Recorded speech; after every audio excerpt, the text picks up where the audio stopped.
What's up, guys? Welcome to another video. Make sure to visit podcastformarketers.com. Smash that like button if you like the video and fucking subscribe to this channel because I'm coming out with videos every day. Now let's get down to business. Hey, what's up, guys? Today we're going to talk about A/B testing. I'm doing this video late, right? But I was attending like kind of like a seminar or a mastermind or whatever you want to call it, right? And this question came up, right? And I really felt this question, and it's should I, right? And you're going to get a lot of this, and you probably ask this question a lot, and I get a little irritated with it as well, right? And it's the importance of A/B testing, right? So, like, let's say we're talking about Facebook ads, right? So, let's use a slider blue. So, let's say we're talking about Facebook ads. And you're like, should I target interest, right? Or should I use lookalike audiences?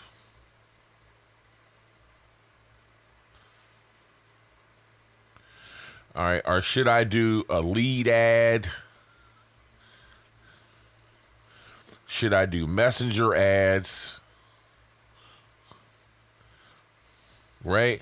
And you're always looking for a definitive answer, right? Most people, and even me, I'm always looking for like, okay, so do this first and then second and then third and then, right? You're looking for a roadmap. You're looking for a roadmap, right? You're looking for like a definitive yes or no answer, right? And this is the importance of A/B testing. Because I'm going to do a video probably for Monday or tomorrow, and I'm going to call it Trust Funnels, right? And I'm going to show you guys what's important about testing. Number one is you can say, I want to do interest-based targeting probably to a cold audience, right? But maybe you do, or a lookalike audience, right? But maybe lead ads you only do to people that actually trust you. Because lead ads are really weird. People, because they pop open and it has their name and it has their email address already filled out, right? And people have known that, Facebook, and it's a thing if you Google it, people don't trust Facebook and Google because they call them like big brothers, right? They're all in your business, right? So that kind of thing might startle someone.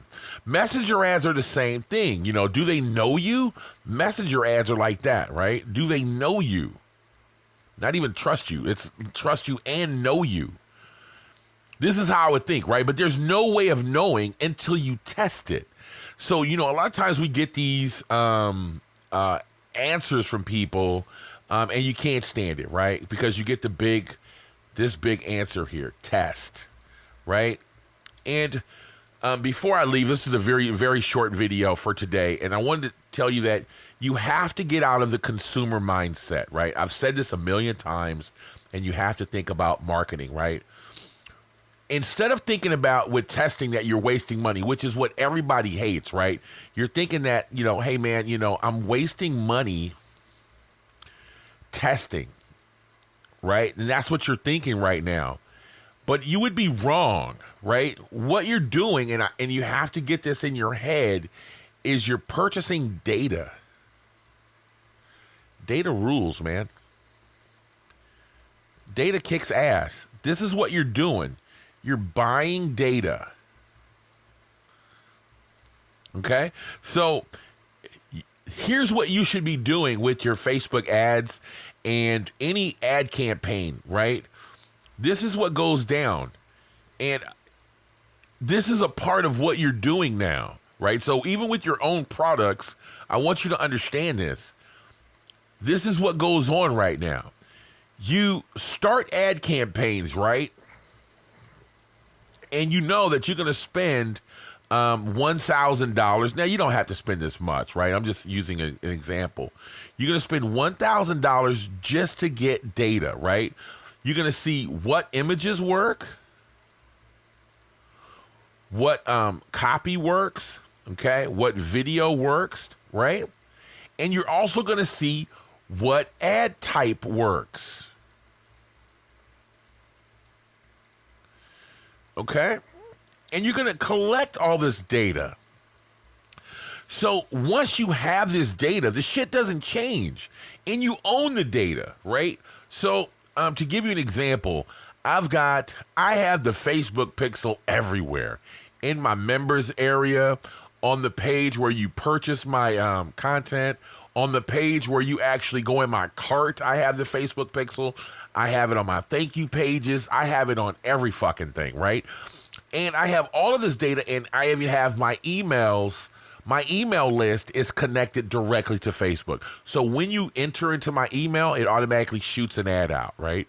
So the reason why I'm saying that to you is because once you know, after you spent this $1,000 and you understand and you've had a few conversions, Facebook starts to understand, okay? So here's what Facebook will know. Facebook can't work on the past. It can't work on the future. It can only work in the past, right? So here's what you'll know after that point. You'll know what ad type to use, okay? You'll know what images work or don't work, okay? And here's what Facebook will know. Facebook will know who you are looking for based on your tests, your test data. Okay? They will know who you're looking for and start to convert, right? So you know that you had a certain amount of people purchase or opt in to your products at a certain time, right? You know that Facebook will see that and say, okay, these are what he's calling a conversion, right? Here's what he's calling a lead, right? And so this is what he's calling his checkout page or an add to cart, right? This is what he's saying. So now you can optimize for that. So when you do a lead ad, you can say, Facebook, I want you to optimize for a lead. With all of your test data, they'll go, oh, okay, that's what you want. So this is why A/B testing is so important, right? And for you not to think that you're losing money, what you're doing is you're training Facebook, right? Now, you can do all of this little by little, or you can just break yourself right off the rip, spend a few $100s, and get your data. Then you'll know my audience doesn't like lead ads. They think they suck, right? But they don't mind a messenger ad if I'm delivering content to their messenger, right? And then you can target people that engaged with that messenger ad or has sent you messages. So you can build a lookalike audience of these people as well, right? So now you know your audience likes messenger ads. I'll make a lookalike audience. You'll stop doing cold targeting anybody and only use people that have engaged with your messenger ads and a lookalike audience of people that look like them.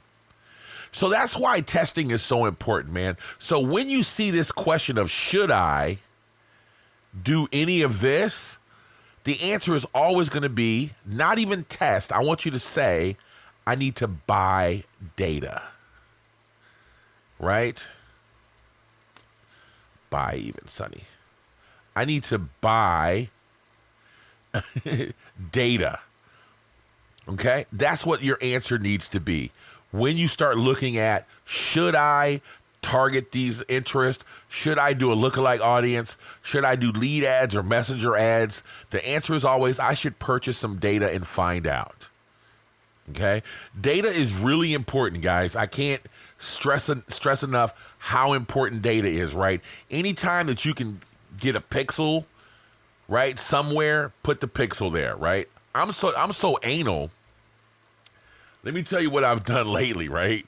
I'm so anal that, remember, I'm on YouTube more than anything. This is where you're watching me right now, right? So when I start sending people from Facebook directly to my ads on YouTube, I'm like, fuck, I can't pixel these people to see what they've done. Like, I can see that they clicked on the ad, but did they actually make it to YouTube? Well, what did I do? I made, and I have this, and I'll even share it with you guys. I made a bridge page, okay, that says, please hold while you're transferring, and it has a little animation, and it takes like 3 seconds, right? But I'm going to shorten that up now because Facebook doesn't like that. So I'm going to shorten up to 1 second, right? Just that 1 second, and I have the pixel there to fire, right? That's the only reason I have it there, because I want that Facebook pixel to fire. Because I can retarget you with AdWords on YouTube, right? And remarket to you. But a lot of you spend a lot of time on Facebook, and I want to know, did you go, right? That's what I want to know, right? So I put that pixel right there. Wherever you get a chance to lay that Facebook pixel, and join AdWords to find out, and put the remarketing pixel, and use the Google manager, the little pixel manager they have, right? And so I have that all over my websites, right? And then you add, all you do for these little, you put each pixel right there. So I put my remarketing pixel in the Google Tag Manager, right? And so you can retarget even with the Google Display Network, okay? So you need to retarget people because it's what, and you guys are going to find it out tomorrow. It's called the trust funnel, right? This is what I call it. It's called a trust funnel, and it's going to be the center of your business, okay? Because you got to remember, people don't know. They have to like, know, and trust you, right? So you want to start a trust funnel first. People will do business with you, but they want to like you, know you, and trust you. And you want people to like you and trust you in order to do business with you. Because if they don't, then it's not really a good fit anyways, right? So I'm going to keep this video short, guys. I just wanted to bring this to you. Stay tuned for tomorrow's video on the coffee break.